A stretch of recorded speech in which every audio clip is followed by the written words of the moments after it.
Musicatings wrote a couple of days ago, Salam to brother. I wanted to know why Jesus Christos drank wine, considering he was a Nazarene, and why did Kadamawi Haile Selassie marry Empress Menen? Is there a significance to this? I also read in the Bible, no man should marry a divorced woman. Could you please enlighten me in this matter? Actually, these matters, because these are two separate matters, and we'll try to address one at a time. So taking the first issue of why Jesus Christos drank wine, considering he was a Nazarene, as you say. Perhaps you're confusing the meaning of Nazarite or Nazirite and Nazarene with one another. But let's go to the scripture. Let's begin this off with the scripture, and let's go to the scripture concerning this particular issue, and hopefully in another part we will address the no man should marry a divorced woman idea that is not what the Bible has taught, but what some have interpolated, have interpreted into the meaning, or have inverted the hermeneutic about. So we're going to deal with the Nazarene question. First of all, the drinking wine was a prohibition for the Nazirite, and that's according to Numbers chapter 6. But what you're speaking about is what the Gospel of Matthäus or Matthew speaks on, or what Matthew's Gospel addresses. So after the flight to Egypt, there was a return from Egypt, and here's what it says in St. Matthew's Gospel, chapter 2, verse 19, and we're going to read from 19 to verse 23. It says, "But when Herod was dead, when that Edomite, that Idumean, when he was dead, behold, an angel of the Lord appeareth in a dream to Joseph in Egypt, saying, Arise and take the young child and his mother, and go into the land of Israel, which sought the young child's life. And he arose and took the young child and his mother, and came into the land of Israel. But when he heard that Archelaus did reign in Judea, in the room of his father Herod, he was afraid to go thither. Notwithstanding, being warned of God, of Elohim in a dream, he turned aside into the parts of Galilee or Galilee." Now here's the verse that you must be referring to in the scripture about Christ being a Nazarene. It doesn't say Nazarite, but it says Nazarene. It says, "And he came and dwelt in a city called Nazareth, that it might be fulfilled, which was spoken by the prophets, he shall be called a Nazarene." Now, there's a few ways to simply and accurately address this, but the first thing we have to do is to pay attention. The price of truth is paying attention.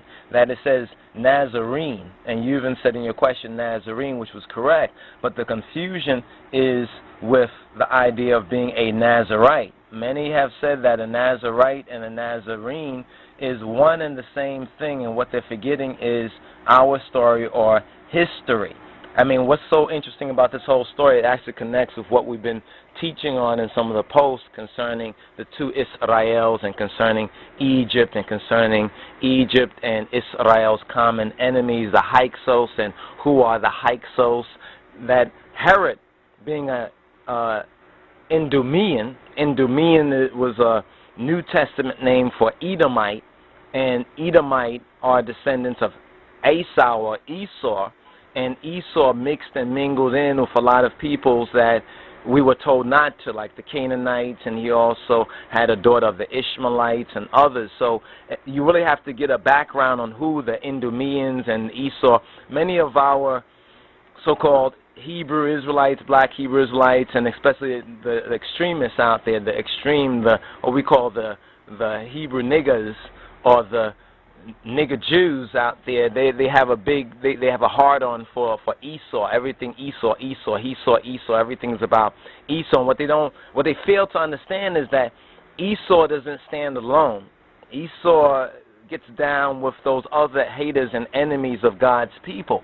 So Herod, the one who sought Christ's life, he was an Idumean. His son ruled, as it says in verse 22, Archelaus, he reigned in Judea in the room of his father. He was appointed by the Roman authority, by Rome. In other words, Rome basically appointed him to that throne because Judea was basically under Roman occupation.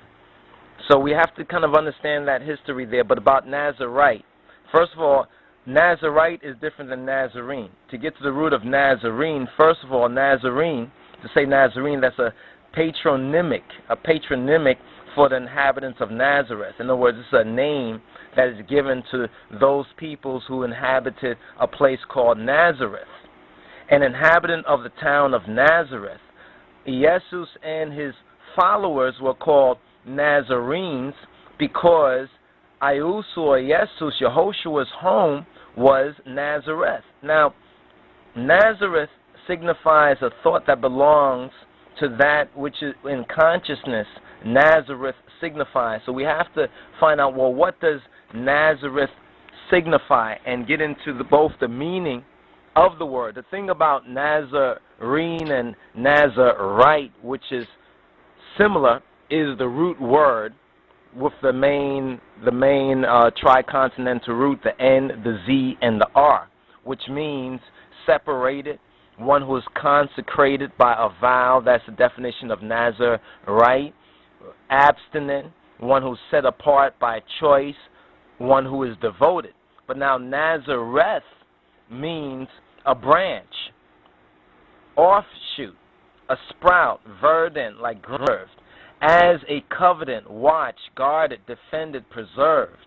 Nazareth should not be confused with Nazarite, since in the Hebrew the two names are quite different. The two names are quite different when we go to the Hebrew. So when we go to the Hebrew root of this, the two names Nazarite and Nazarene. Now there's a similarity between the two, but to confuse the two, as many of us previously had done, you understand, before we really start to study and find out the half of the story that we're not told. But the important thing about Nazareth is that it was a town in Galilee.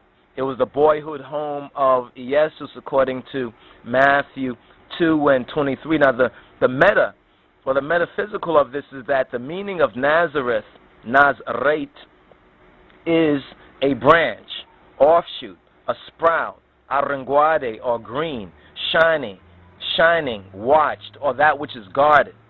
A synagogue is a place of worship, a mikrab, and the senbet, or the Sabbath, is a state of rest, the state of repose. Now in Luke 4 and 16, it runs and reads that, and he came to Nazareth, where he had been brought up, and he entered, as his custom was, into the synagogue on the Sabbath day, and stood up to read, or what's known as the aliyah, to read.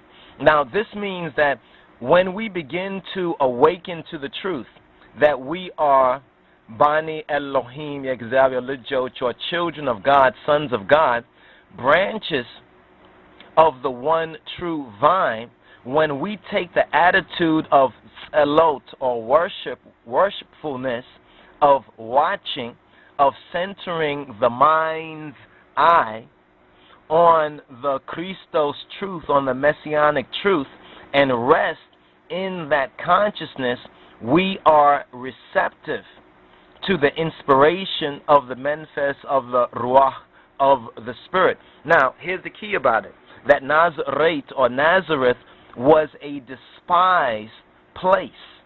It was a despised part of town. It was like the ghetto.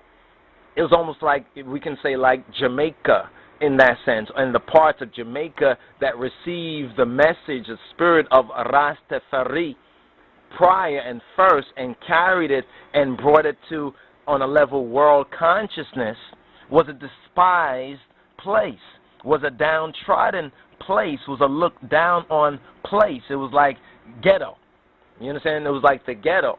Yet, there's a very important truth that's often overlooked about that despised place, because the things of the Spirit of God are considered foolish by the natural man. And much is the same with Rastafari, the true Rastafari. The true Rastafari are looked down on and thought foolish by those natural men and people.